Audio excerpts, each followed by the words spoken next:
Hello दोस्तों।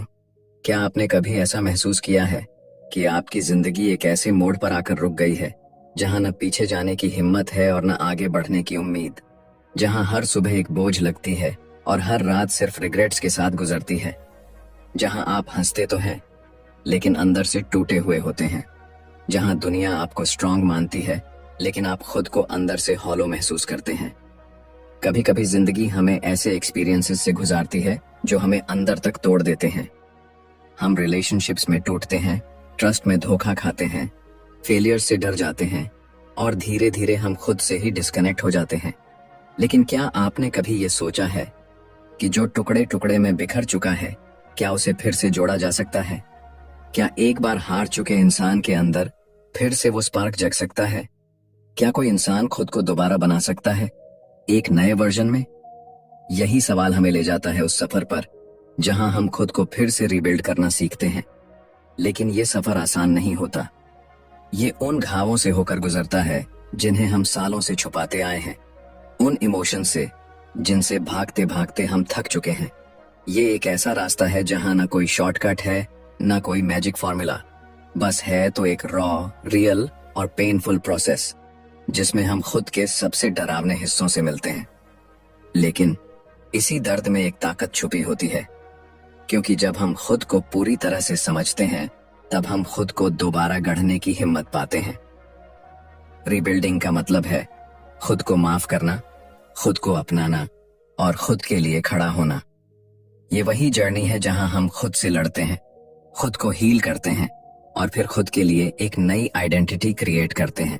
इस पूरी जर्नी में ना कोई आपको गाइड करेगा, ना कोई आपको रास्ता बताएगा, क्योंकि असली लड़ाई अंदर चलती है, माइंड और हार्ट के बीच। और जब तक आप खुद अपने भीतर झांकना नहीं चाहेंगे तब तक बाहर की कोई रोशनी आपको रास्ता नहीं दिखा सकती। अब सवाल ये है, क्या आप तैयार हैं खुद से मिलने के लिए, अपने अंदर के उस इंसान को पहचानने के लिए जो टूटने के बाद भी हर दिन उठता है, हर दर्द को सहकर मुस्कुराने की कोशिश करता है? क्या आप खुद को फिर से बनाना चाहते हैं? नया वर्जन, न्यू माइंडसेट और एक फियरलेस जिंदगी? अगर हाँ, तो ये कहानी आपके लिए है, क्योंकि अब वक्त आ गया है रीबिल्ड योरसेल्फ करने का, ताकि जब आप अगली बार आईने में देखें तो एक ऐसा चेहरा दिखे जो टूट कर नहीं बल्कि फिर से बनकर खड़ा हुआ है। और वो चेहरा आप खुद होंगे। Chapter 1, rebuilding begins with awareness. क्या आपने कभी अपने ही अंदर एक अजीब सी बेचैनी महसूस की है, जैसे सब कुछ होते हुए भी कुछ अधूरा है, जैसे जिंदगी अपनी रफ्तार से चल तो रही है लेकिन आप कहीं खो से गए हैं? वो सुबहें जो कभी फ्रेश लगती थीं अब बोझ सी लगने लगी हैं। वो लोग जिनके साथ हंसी थीं अब बात करने का मन नहीं करता। और सबसे डरावनी बात, आप खुद को भी अब ठीक से महसूस नहीं कर पाते। यहीं से शुरुआत होती है उस जर्नी की जिसे कहते हैं रीबिल्डिंग। लेकिन इस जर्नी का पहला कदम है अवेयरनेस, यानी जागरूकता। अवेयरनेस का मतलब है खुद से सवाल करना, क्या मैं वाकई खुश हूं? क्या मेरी जिंदगी मेरी एक्सपेक्टेशंस पर खरी उतर रही है? क्या मैं वही इंसान हूं जो बनने का सपना कभी देखा था? और जब इन सवालों के जवाब चुप्पी में मिलते हैं तब दिल के अंदर कुछ टूटने लगता है। लेकिन इसी टूटन में एक नया बीज बोया जाता है, परिवर्तन का बीज। ज्यादातर लोग इस मोड़ पर डर कर वापस चले जाते हैं, क्योंकि खुद की सच्चाई से सामना करना आसान नहीं होता। हम दूसरों को ब्लेम करना आसान समझते हैं, वक्त को, हालातों को, लोगों को। लेकिन सच तो ये है कि जब तक हम खुद की अंदरूनी आवाज को नहीं सुनेंगे तब तक कोई हीलिंग शुरू नहीं होगी। अवेयरनेस हमें ये सिखाती है कि चेंज बाहर नहीं, अंदर से शुरू होता है। जब आप अपनी इमोशनल वुंड्स को रिकॉग्नाइज करते हो, अपने सप्रेस्ड फीलिंग्स को एक्सेप्ट करते हो, तभी आप अंदर से मजबूत बनने लगते हो। ये वो मोमेंट होता है जहां आप खुद को पहली बार ऑनेस्टी के साथ देखते हो, ना दिखावे में, ना सोशल मास्क में, बल्कि अपनी असलियत के साथ। और यहीं से वो रीबिल्डिंग शुरू होती है जो जिंदगी को नया मीनिंग देती है। अवेयरनेस एक मिरर की तरह होता है जो आपके अंदर की हर रियलिटी को साफ साफ दिखाता है। शायद वो दिखावा नहीं होता जो आप दुनिया को दिखाते हैं, लेकिन वही सच होता है जो आपको बदलने के लिए जरूरी होता है। और जब आप इस मिरर में बिना डरे झांक लेते हैं, तभी आप खुद से कह पाते हैं, अब बहुत हो गया, अब मुझे खुद को फिर से बनाना है। तो क्या आप उस मिरर में झांकने के लिए तैयार हैं? क्योंकि यहीं से असली बदलाव की शुरुआत होती है। Chapter 2, understanding and healing trauma. कभी कभी हम जिंदगी में आगे बढ़ते रहते हैं, बिना रुके, बिना थके, लेकिन अंदर ही अंदर हम उन अधूरे चैप्टर्स को कैरी कर रहे होते हैं जिन्हें हमने कभी प्रॉपरली बंद ही नहीं किया। वो बातें जो बचपन में चोट बनकर दिल में घर कर गई थीं, वो लोग जिन्होंने हमारा ट्रस्ट तोड़ा, वो फेलियर्स जो हमें आज भी रातों को सोने नहीं देते, वो बातें जो हम किसी से कह नहीं पाए और धीरे धीरे खुद से भी छुपा ली। यही होते हैं हमारे ट्रॉमास, जो दिखते नहीं लेकिन अंदर ही अंदर हमारी सोच, हमारे डिसीजंस, हमारे रिलेशनशिप्स, यहाँ तक कि हमारी आइडेंटिटी को साइलेंटली कंट्रोल करते हैं। ट्रॉमा सिर्फ एक पेनफुल मेमोरी नहीं होती, ये एक ऐसा इनविजिबल पॉइजन होता है जो धीरे धीरे हमारी सोल को मारता है, बिना शोर किए, बिना किसी को पता चले। हम दूसरों को मुस्कुराकर फेस करते हैं, लेकिन अंदर से वी फील ब्रोकन। हम परफेक्टली नॉर्मल दिखते हैं, लेकिन इमोशंस के लेवल पर शैटर्ड होते हैं। और सबसे ज्यादा डरावनी बात यह होती है, हमें पता भी नहीं होता कि हम अंदर से हर्ट हैं। इसलिए हीलिंग का पहला स्टेप है समझना, अपने ट्रॉमा को पहचानना, उसे वैलिडेट करना, ना कि उसे इग्नोर करना या प्रिटेंड करना कि आई एम ओके। क्योंकि जब तक आप ये नहीं मानेंगे कि आप हर्ट हुए हैं, तब तक आप खुद को हील करने की परमिशन ही नहीं देंगे। हीलिंग कोई मैजिकल प्रोसेस नहीं है, ये एक पेनफुल जर्नी है जहां आपको उन पेनफुल मोमेंट्स को रिविजिट करना पड़ता है जिनसे आप भागते आए हैं। शायद आपको रोना पड़े, खुद से लड़ना पड़े, कभी खुद पर गुस्सा आएगा, कभी गिल्ट महसूस होगा, लेकिन यकीन मानिए ये हर इमोशन एक स्टेप है आपकी रिकवरी की साइड। और एक दिन ऐसा आएगा जब वही घाव जिनसे आप टूटे थे वो आपके सबसे बड़े स्ट्रेंथ्स बन जाएंगे।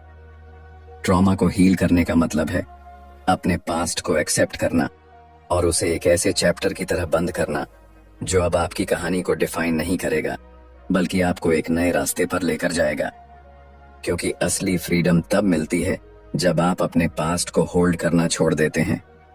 तो अगर आप आज भी अपने अंदर कहीं ना कहीं हर्ट महसूस करते हैं, तो खुद से कहिए, मैं अब और भागूंगा नहीं, मैं फेस करूंगा, फील करूंगा और फिर हील करूंगा। यही वो प्रॉमिस है जिससे आपकी हीलिंग जर्नी शुरू होती है। Chapter 3, letting go of what no longer serves you.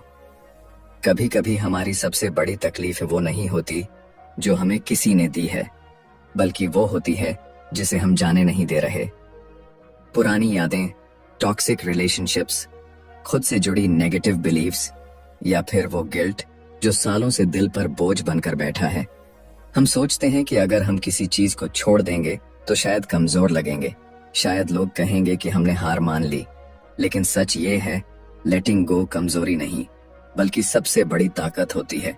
क्योंकि छोड़ना सिर्फ किसी इंसान को या किसी मेमोरी को अलविदा कहना नहीं होता, बल्कि ये खुद से ये कहना होता है, अब बहुत हो गया, अब मैं अपनी पीस की कीमत पर कुछ नहीं रखूंगा। हम अक्सर उस बैगेज को ईयर्स तक ढोते रहते हैं जिसने हमारी इमोशनल एनर्जी को खा लिया होता है। कभी किसी की बातों को भूल नहीं पाते, कभी किसी पुराने धोखे को दिल से निकाल नहीं पाते, और सबसे खतरनाक बात, हम अपनी वर्थ को उन्हीं एक्सपीरियंसेस से मेजर करने लगते हैं। पर क्या आपको पता है, आपका पास्ट आपकी आइडेंटिटी नहीं है, आपकी गलती आपका फ्यूचर डिसाइड नहीं करती। और सबसे जरूरी बात, कोई इंसान आपकी हैप्पीनेस का मालिक नहीं है। लेटिंग गो का मतलब है खुद को परमिशन देना आगे बढ़ने की। अपने हार्ट से ये कहना कि अब मैं तुम्हारी सुनूंगा, अपने माइंड से ये कहना कि अब मैं कंट्रोल नहीं, शांति चाहता हूँ। शायद उस पर्सन को माफ करना आसान नहीं होगा जिसने आपको धोखा दिया था, शायद उस फेलियर को भूलना मुश्किल होगा जिसने आपकी पूरी सेल्फ कॉन्फिडेंस को हिला दिया था, शायद खुद को फॉरगिव करना सबसे पेनफुल प्रोसेस होगा। लेकिन याद रखिए, जिन चीजों को आप टाइट पकड़े हुए हैं वहीं सबसे ज्यादा आपको नीचे खींच रही हैं। लेटिंग गो का मतलब यह नहीं कि आप कमजोर हैं, बल्कि इसका मतलब है कि आप अब उस पुराने वर्जन को पीछे छोड़ने के लिए तैयार हैं जो सिर्फ सरवाइव कर रहा था। अब वक्त है थ्राइव करने का।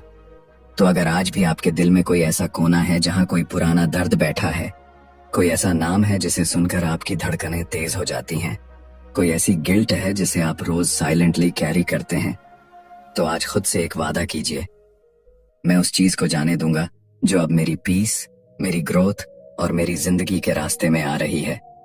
क्योंकि जब आप छोड़ना सीख जाते हैं तभी आप उड़ना शुरू करते हैं। Chapter 4, embracing self love. क्या आपने कभी गौर किया है, जब हम किसी से प्यार करते हैं तो उन्हें उनके हर फ्लॉ के साथ अपनाते हैं, उनकी कमजोरियों को समझते हैं, उनके मिस्टेक्स को माफ करते हैं, लेकिन जब बात खुद की आती है तो हम अपने आप को सबसे कठोर सजा देते हैं। हम खुद से इतनी एक्सपेक्टेशंस रखते हैं जिन्हें पूरा करना इंसान के बस की बात ही नहीं, और जब हम उन एक्सपेक्टेशंस पर खरे नहीं उतरते तो खुद को ब्लेम करते हैं, जज करते हैं और धीरे धीरे खुद से दूर हो जाते हैं। पर सोचिए, अगर आप खुद को ही प्यार नहीं करेंगे तो दुनिया से एक्सेप्टेंस की उम्मीद कैसे करेंगे? सेल्फ लव कोई सेल्फिश चीज नहीं है, ये वो फाउंडेशन है जिस पर आपकी पूरी जिंदगी टिकी होती है। जब आप खुद से जुड़ते हैं, खुद को समझते हैं, तब आप दूसरों से बेहतर रिश्ते बना पाते हैं और अपनी इनर स्ट्रेंथ को अनलॉक कर पाते हैं। लेकिन सेल्फ लव का मतलब सिर्फ पॉजिटिव सोच रखना नहीं है। इसका असली मतलब है खुद को पूरी तरह एक्सेप्ट करना, अपने फ्लॉज के साथ, अपने गिल्ट के साथ, अपने स्कार्स के साथ। जब आप आईने में खुद को देखते हैं, क्या आप उस इंसान को अपनाते हैं जो सामने है, या फिर सिर्फ उसकी कमियों को गिनते हैं? सेल्फ लव तब आता है जब आप खुद को माफ करते हैं उन डिसीजंस के लिए जिनका पछतावा है, उन लोगों को मौका देने के लिए जिन्होंने आपको हर्ट किया, और उन दिनों के लिए जब आप खुद को स्ट्रांग नहीं रख पाए।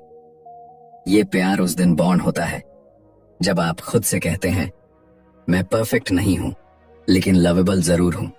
जब आप अपनी जिंदगी के हर वर्जन को एक्सेप्ट करते हैं, चाहे वो टूटा हुआ हो या लड़ता हुआ, चाहे वो खोया हुआ हो या फिर से बनने की कोशिश में हो। सेल्फ लव का सबसे बड़ा गिफ्ट है फ्रीडम। आप एक्सपेक्टेशन से आजाद हो जाते हैं, कंपैरिजन से आजाद हो जाते हैं, और सबसे जरूरी वैलिडेशन की जरूरत से आजाद हो जाते हैं। अब आपको किसी के तुम अच्छे हो कहने की जरूरत नहीं होती, क्योंकि अब आपने खुद से कहना सीख लिया है, आई एम इनफ। तो आज थोड़ी देर के लिए दुनिया की बातों को म्यूट करो और अपने दिल की सुनो। क्या वो नहीं कह रहा, मुझे भी थोड़ा प्यार चाहिए तुमसे ही? क्योंकि सबसे मजबूत इंसान वही होता है जो टूटने के बाद भी खुद को गले लगाना नहीं भूलता। Chapter 5, cultivating emotional resilience. क्या आप जानते हैं कि जिंदगी में सबसे ज्यादा एडमायर्ड इंसान कौन होता है? वो नहीं जो कभी गिरा नहीं, बल्कि वो होता है जो हर बार गिरने के बाद भी और ज्यादा मजबूती से उठा। क्योंकि असली ताकत मसल्स में नहीं, मन में होती है, और उस ताकत को कहते हैं इमोशनल रेजिलियंस। इमोशनल रेजिलियंस का मतलब ये नहीं कि आप कभी दुखी नहीं होंगे या फिर आपकी जिंदगी में कभी प्रॉब्लम्स नहीं आएंगी, बल्कि इसका मतलब है जब मुसीबत आए तो आप टूटे नहीं, झुके नहीं, बल्कि उसी दर्द को ताकत में बदल दें। बहुत बार हम सोचते हैं कि अगर हम रोते हैं, अगर हम अंदर से हिल गए हैं, तो शायद हम कमजोर हैं, लेकिन ये सच नहीं है। इमोशंस को फील करना कमजोरी नहीं, इंसानियत की सबसे गहरी पहचान है। रेजिलियंस तब आती है जब आप अपनी इमोशंस को दबाते नहीं, बल्कि उन्हें समझते हैं, एक्सेप्ट करते हैं और फिर उनसे ऊपर उठते हैं।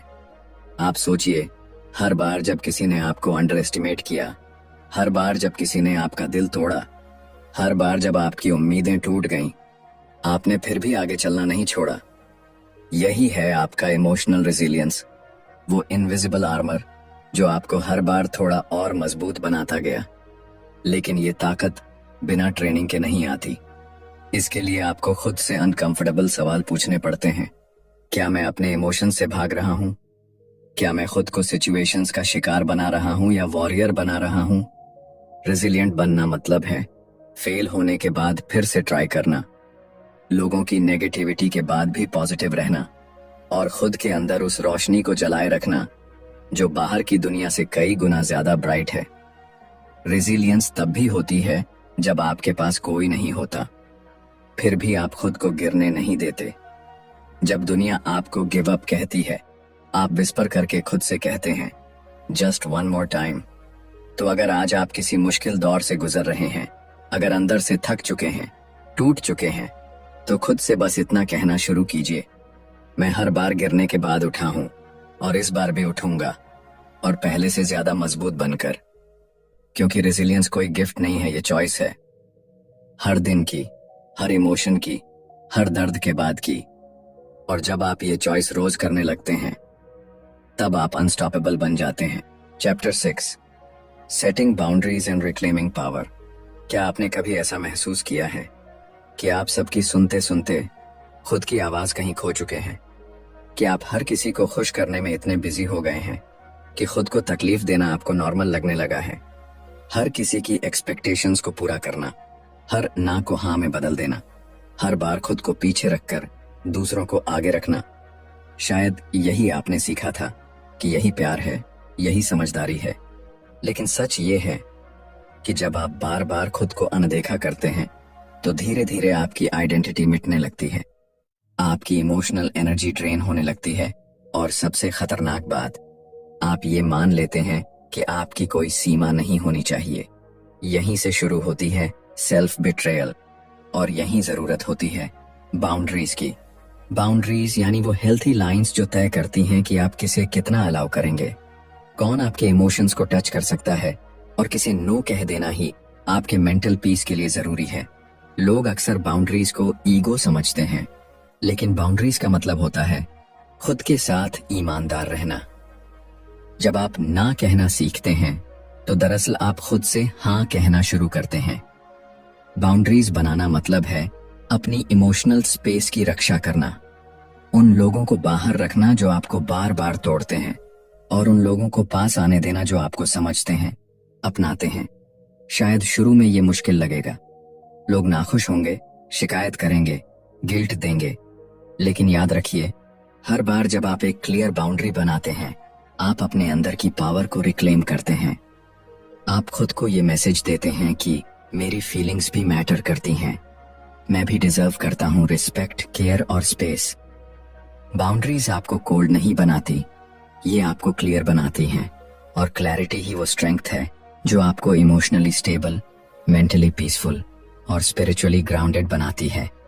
तो अगर आज भी आपकी जिंदगी में ऐसे लोग हैं जो आपकी एनर्जी कंज्यूम करते हैं, आपकी लिमिट्स को इग्नोर करते हैं और आपकी प्रेजेंस को ग्रांटेड लेते हैं, तो एक बार बोल्ड होकर खुद से कहिए, अब काफी हुआ, अब मैं अपने लिए खड़ा हो रहा हूं।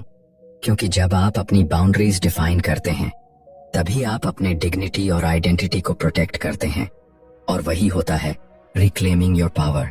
Chapter 7, the journey of forgiveness. क्या आपने कभी किसी को दिल से माफ किया है? उस इंसान को जिसने आपको अंदर तक तोड़ दिया था? या फिर खुद को माफ किया है उन डिसीजंस के लिए जिनका आज भी पछतावा है? फॉरगिवनेस सुनने में जितना आसान लगता है, असल में उतना ही मुश्किल होता है। क्योंकि माफ करना कोई शब्द नहीं, ये एक यात्रा है, एक ऐसा सफर जो हमें हमारे सबसे गहरे जख्मों के पास ले जाता है। हम में से बहुत से लोग माफ करने की बात करते हैं, लेकिन अंदर ही अंदर उस दर्द को अब भी सीने से लगाए बैठे हैं, जैसे वो घाव हमारी पहचान बन चुका हो। कभी किसी ने हमारे विश्वास को तोड़ा, कभी किसी अपने ने साथ छोड़ दिया, कभी हम खुद ही बन गए अपनी सबसे बड़ी गलती, और फिर हम उस दर्द को रिपीट करते रहते हैं, हर थॉट में, हर याद में, हर बार उस इंसान या उस सिचुएशन को दोष देते हुए जीते हैं। लेकिन सच्चाई ये है, हम जितनी बार उस दर्द को दोहराते हैं, हम उतनी ही बार खुद को कैद करते हैं। फॉरगिवनेस कोई दूसरे के लिए नहीं होता, ये सबसे पहले खुद के लिए होता है। माफ करने का मतलब ये नहीं कि हम उस गलती को सही मानते हैं या उस इंसान को फिर से मौका दे रहे हैं, बल्कि इसका मतलब होता है हम अपने दिल से बोझ हटाना चाहते हैं ताकि हम आगे बढ़ सकें, खुलकर जी सकें। जब हम माफ करते हैं, हम अपने अंदर के जहर को निकालते हैं, वो जहर जो धीरे धीरे हमारी खुशी, हमारी शांति और हमारी आत्मा को खा रहा होता है। और सबसे बड़ी बात, हमें खुद को माफ करना सीखना होता है, क्योंकि हम सभी ने ऐसे डिसीजंस लिए हैं जिन पर आज भी अफसोस होता है। लेकिन जब तक आप खुद को माफ नहीं करेंगे तब तक आप खुद से जुड़ ही नहीं पाएंगे। Forgiveness is freedom. It's a silent whisper within that says, मैं अब और कैद नहीं रहना चाहता। मैं अब उस दर्द से नहीं, खुद से जुड़कर जीना चाहता हूँ। तो अगर आज भी आपके दिल में कोई ऐसा नाम है जिसे याद करके आपकी आंखें भर आती हैं, या कोई पुराना वर्जन है आपका जिसे सोचकर शर्मिंदगी होती है, तो आज एक छोटी सी शुरुआत कीजिए। खुद से कहिए, मैं माफ करता हूँ उन्हें भी और खुद को भी, क्योंकि मैं अब आजादी चाहता हूँ। पूरी सच्चाई के साथ जीना चाहता हूँ, क्योंकि माफ करना हार नहीं, ये वो जीत है जो आपको आपके अंदर से आजाद करती है। Chapter 8, living authentically and fearlessly. क्या आपने कभी किसी भीड़ में खड़े होकर ऐसा महसूस किया है कि आप सबके बीच होकर भी खुद से बहुत दूर हैं, कि जो आप दिखा रहे हैं वो असली आप नहीं है, बल्कि एक ऐसा वर्जन है जो दुनिया को खुश करने के लिए आपने खुद पर पहन रखा है। हम जिंदगी के हर मोड़ पर फेस, टोन, बिहेवियर बदलते रहते हैं ताकि लोग हमें पसंद करें, एक्सेप्ट करें, जज न करें। और इसी कोशिश में हम अपने अंदर के उस प्योर, रॉ और असली इंसान को खो देते हैं जो बस एक ही चाहता था, खुद को वैसे ही जीना जैसे वो है। पर एक सवाल है, कब तक? कब तक हम खुद को छुपाकर, अपनी ऑथेंटिसिटी को दबाकर सिर्फ अप्रूवल के लिए जिएंगे? लिविंग ऑथेंटिकली का मतलब है अपने अंदर की आवाज को सुनना, अपने ट्रूथ को अपनाना और खुद को परमिशन देना कि मैं जैसा हूं वैसा ही ठीक हूं। और ये रास्ता आसान नहीं होता, क्योंकि जब आप अपने असली रूप में जीते हैं तो लोग चौंकते हैं, कुछ नाराज होंगे, कुछ दूर हो जाएंगे, कुछ कहेंगे तुम बदल गए हो। लेकिन सच्चाई ये है, आप बदले नहीं हैं, आप पहली बार अपने असली रूप में सामने आए हैं। ऑथेंटिक लाइफ जीना मतलब है ना कहने की हिम्मत रखना, अपनी वैल्यूज पर टिके रहना और अपने डर को फेस करते हुए भी आगे बढ़ते जाना। और यहाँ आता है दूसरा शब्द, फियरलेसली। डर सबके अंदर होता है, रिजेक्शन का, फेलियर का, अकेले पड़ जाने का। लेकिन जब आप ऑथेंटिसिटी को पकड़ते हैं तो धीरे धीरे वो डर आप पर हावी होना छोड़ देता है। आपको लोगों के वैलिडेशन की जरूरत नहीं रहती, क्योंकि आपने खुद को अप्रूव करना सीख लिया है। अब आप उस ट्रूथ के साथ जीते हैं जिसमें न दिखावा है, न कंपैरिजन, बस क्लैरिटी है कि मैं कौन हूं और मुझे किस तरह की जिंदगी जीनी है। और यही होती है असली आजादी, जब ना आप रोल्स निभा रहे होते हैं, न मास्क पहन रहे होते हैं, बल्कि हर दिन खुद के सबसे असली वर्जन में जी रहे होते हैं। तो अगर आज भी आपके अंदर कहीं ये आवाज है जो कहती है मैं थक चुका हूं ये दिखावा करते करते, मैं अब सिर्फ खुद के लिए जीना चाहता हूं, तो खुद से बस एक चीज कहिए, अब और नहीं। अब मैं वही बनूंगा जो मैं हूं और वैसे ही जीऊंगा जैसे मेरी सोल चाहती है, क्योंकि इस दुनिया को आपके परफेक्ट वर्जन की नहीं, आपके असली वर्जन की जरूरत है। तो दोस्तों, ये सिर्फ एक किताब नहीं थी, ये एक आईना था जिसमें आपने खुद को देखा, अपनी परछाइयों को महसूस किया और उन हिस्सों को समझा जिन्हें आप अब तक अनदेखा करते आए थे। रीबिल्ड योरसेल्फ कोई शॉर्टकट नहीं देती, ना ही ये कहती है कि जिंदगी आसान हो जाएगी, बल्कि ये आपको उस सच्चाई से मिलवाती है जो आपको तोड़ने नहीं बल्कि गहराई से जोड़ने आई है। क्योंकि असली रिबिल्डिंग वहां से शुरू होती है जहां आप अपने टूटे हुए हिस्सों से भागते नहीं, बल्कि उन्हें प्यार से उठाकर फिर से जोड़ना सीखते हैं। इस सफर में आप खुद से सवाल करते हैं, खुद को माफ करते हैं, पुराने जख्मों को फील करते हुए हील करना सीखते हैं, और फिर एक दिन आप खुद के उस वर्जन के सामने खड़े होते हैं जो कमजोर नहीं बल्कि पूरी तरह से जागा हुआ होता है, आत्मनिर्भर होता है। यही तो असली सेल्फ ट्रांसफॉर्मेशन है, ना शोर के साथ, ना किसी शो के साथ, बस अंदर ही अंदर चुपचाप एक नई आत्मा का जन्म। तो अगर आप आज इस वीडियो को देखकर थोड़ा भी इंस्पायर्ड महसूस कर रहे हैं, अगर आपके अंदर कहीं ना कहीं वो आवाज फिर से जागी है जो कह रही है मैं भी खुद को दोबारा बना सकता हूं, तो समझ लीजिए आपका पहला कदम शुरू हो चुका है। बस अब रुकना नहीं है, अब न पीछे देखना है, न खुद पर डाउट करना है। अब बस हर दिन, हर थॉट, हर डिसीजन को उस नए वर्जन के हिसाब से जीना है, जो अब सिर्फ सरवाइव नहीं करेगा बल्कि शाइन करेगा। अगर आपको ये वीडियो दिल से पसंद आया हो तो इसे लाइक जरूर करें और कमेंट में लिखें I choose to rebuild myself, ताकि हम जान सकें कि आप भी इस पावरफुल जर्नी का हिस्सा हैं। और अगर आप ऐसी ही इमोशनली डीप, इंस्पायरिंग और लाइफ चेंजिंग किताबों का सार समझना चाहते हैं, क्योंकि अगली किताब, अगला बदलाव शायद आपकी जिंदगी का अगला टर्निंग पॉइंट बन जाए। मिलते हैं अगले वीडियो में। तब तक याद रखिए, जो खुद को दोबारा बना सकता है वो जिंदगी को भी नए सिरे से जी सकता है। धन्यवाद।